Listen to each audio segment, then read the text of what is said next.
At just 20 years old, he was already a king. By 30, he would conquer the known world. But his legend began here, at the banks of the Granicus River. This is the moment where a young Macedonian king challenges the mighty Persian Empire. The odds against him. The risk? His life. But Alexander is not just a king, he's a warrior. The Persians expected hesitation. Instead, Alexander charged. His cavalry plunged into the river, arrows raining down, chaos erupting. The battle for supremacy had begun. Surrounded by Persian noblemen, Alexander fought with unmatched ferocity. His enemies targeted him directly. One blow could have ended his conquest before it even started. A Persian officer raised his blade, aiming to strike Alexander down. But in that split second, Clytus, one of his trusted commanders, saved him. With a single blow, he cut down the Sikh attacker. With renewed fury, Alexander led his men deeper into the Persian ranks. The river was now red with blood, and one by one, the Persian commanders fell.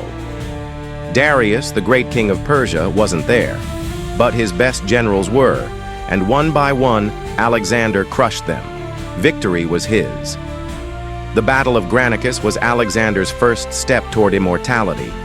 He had defeated the Persians on their own land, proving that he was not just a king, but an unstoppable force.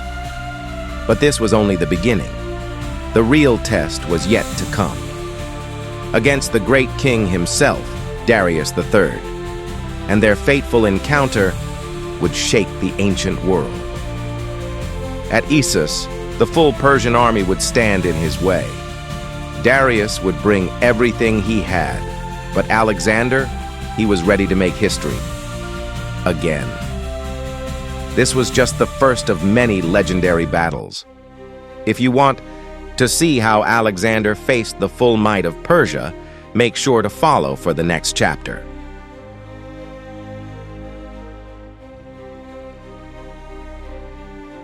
At Granicus, Alexander proved he could defeat the Persians. But now, he wasn't just facing their generals, he was facing the great king himself, Darius III. With an army twice the size of Alexander's, Darius was confident. The Persians had the numbers, the chariots, and the terrain. Victory seemed inevitable, but Alexander had other plans. The battlefield was tight, surrounded by mountains and a river. The Persian numbers meant nothing here, and Alexander saw his opportunity. As the Persians advanced, Alexander did the unexpected. He charged straight for Darius. His cavalry struck like lightning, breaking through Persian lines. Darius watched in horror as his front lines collapsed. Then, a moment of terror. Alexander was coming straight for him. In desperation, Darius ordered his elite forces to stop Alexander. The Persian immortals rushed in. The battle was at its peak. But then, Darius did the unthinkable.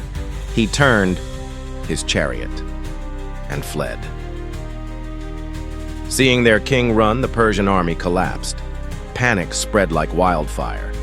Alexander had won, not just the battle, but the psychological war. With Issus behind him, Alexander controlled Asia Minor.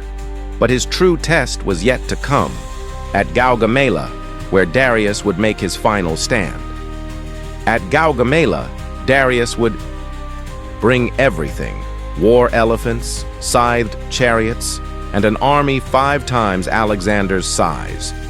Would this be Alexander's downfall, or his greatest victory? This was not the end of Alexander's conquest. It was only the beginning.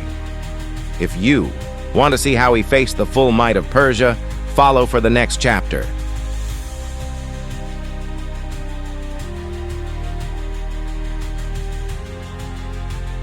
At Issus, Alexander forced Darius to flee. But the great king would not surrender. He gathered an army 5 times Alexander's size. This would be the battle that decided the fate of Persia. Darius chose his battlefield carefully, an open, Plain, perfect for his war elephants and deadly scythe chariots. This time, he wouldn't just fight to win. He would fight to destroy Alexander completely. On October 1st, 331 BC, the battle began. The earth shook as the Persian army advanced, but Alexander had a plan, a move so daring it would change history forever. Instead of meeting Darius head-on, Alexander lured the Persians to the flanks. His cavalry raced across the battlefield, drawing Persian forces away from their king. Then, Alexander saw his moment. A gap opened in the Persian lines. Without hesitation, he charged straight for Darius. Darius panicked. Just like at Issus, he turned his chariot and fled. The King of Kings was running for his life. With their king gone, the Persian army collapsed. The greatest empire in the world was falling before Alexander's eyes. Gaugamela was not just a battle, it was the end of an era. The Persian Empire was broken. Babylon, Susa, and Persepolis would soon be his. But Persia would not fall without a fight. In the frozen mountain pass of the Persian Gate, Alexander would face his greatest challenge yet. An ambush that could end his conquest. The Persians had one last trick, one last chance to stop Alexander. Would they succeed, or would the Macedonian king claim his greatest victory yet? Gaugamela made Alexander the ruler of Asia, but the road to total conquest was far from over. At Gaugamela, Alexander crushed the Persian Empire. Darius was dead. Persia was his. But before he could claim the heart of the empire, the mountains held a deadly secret, an ambush that could end his conquest. Deep in the Zagros Mountains, the last Persian resistance prepared their revenge. Led by satrap Ariobarzanes, they knew they couldn't win in open battle. But here, in the frozen pass of the Persian Gate, they could turn the mountains into a death trap. Alexander led his men into the pass, unaware of the danger ahead. Then, chaos. Boulders crashed down, arrows rained from above. The Macedonians were trapped. Ariobarzanes had studied Alexander's tactics. He knew his speed and cavalry meant nothing here. The only way forward was through death. For days, Alexander fought, but the Persians held firm. He had never been stopped before. Was this where his conquest ended? Then a breakthrough. A captured local revealed a hidden path, a way to outflank the Persians, just like he did at Thermopylae. Under the cover of darkness, Alexander led a secret force through the mountains. As dawn broke, the Persians realized they were surrounded.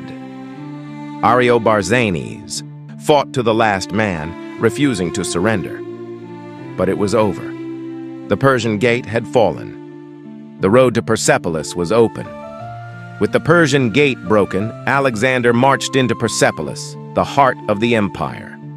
But his greatest battle was still to come, not against Persians, but against war elephants and a king who refused to bow. At the Hydaspes River, Alexander would face his toughest enemy yet. Would he finally meet his match? Or would he once again defy the impossible? The Persian Gate nearly ended Alexander's conquest, but his journey was far from over. At the Persian Gate, Alexander faced an ambush that nearly ended his conquest. But through cunning and sheer determination, he broke through. Now, years later, deep in India, he would fight a battle unlike any before against a king who refused to surrender and war elephants that could crush an army. This was the Battle of Hydaspes. Alexander had conquered the Persian Empire, but his ambition pushed him further. Now, in 326 BCE, he faced King Porus, a ruler who stood as tall as his war elephants and was determined to defend his land at all costs. This was no ordinary battle. This was a test of strategy, endurance, and will. The Hydaspes River stood between Alexander and Porus. The Indian king expected a direct attack, but Alexander was never predictable. One stormy night, under the cover of darkness, Alexander led a secret crossing miles upstream. By dawn, his cavalry was on the far side, flanking Porus's army before they even knew what happened. The battle erupted. The Indian war elephants charged first, crushing everything in their path. Macedonian cavalry tried to circle around, but the elephants formed an unbreakable wall. Alexander adapted. He ordered his troops to attack the elephants' legs, forcing them to panic and turn against their own army. Chaos spread. Porus, refusing to back down, fought atop his elephant, striking down Macedonians with his long spear. But Alexander's strategy worked. The Macedonians cut off the war elephants from the Indian infantry, isolating them. After hours of brutal fighting, Porus was surrounded. Porus had lost, but Alexander, impressed by his courage, let him keep his kingdom. It was another victory, but something had changed. His soldiers, who had followed him across the world, refused to march further. The dream of conquering all of Asia ended here. From the banks of the Granicus to the battlefields of India, Alexander the Great defied the impossible. But what can we learn from his journey? He was never the strongest, never the richest, but he was the boldest. When others hesitated, he charged forward.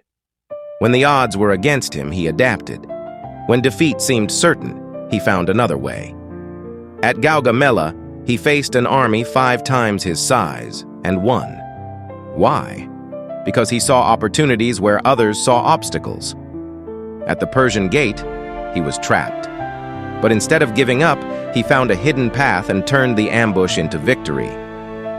At the Hydaspes, he faced war elephants for the first time. A terrifying force, but instead of fear, he used strategy, turning the enemy's greatest strength into their downfall. But even the greatest warriors have limits. At the peak of his conquests, his army, his most loyal men, refused to go further. The world was his, but they had had enough, and maybe that's the greatest lesson of all. Victory is not just about winning battles, it's about knowing when to push forward and when to let go. Alexander built an empire, but his true legacy? The courage to dream bigger, fight smarter, and never let fear decide your fate. So ask yourself, what's stopping you from achieving greatness?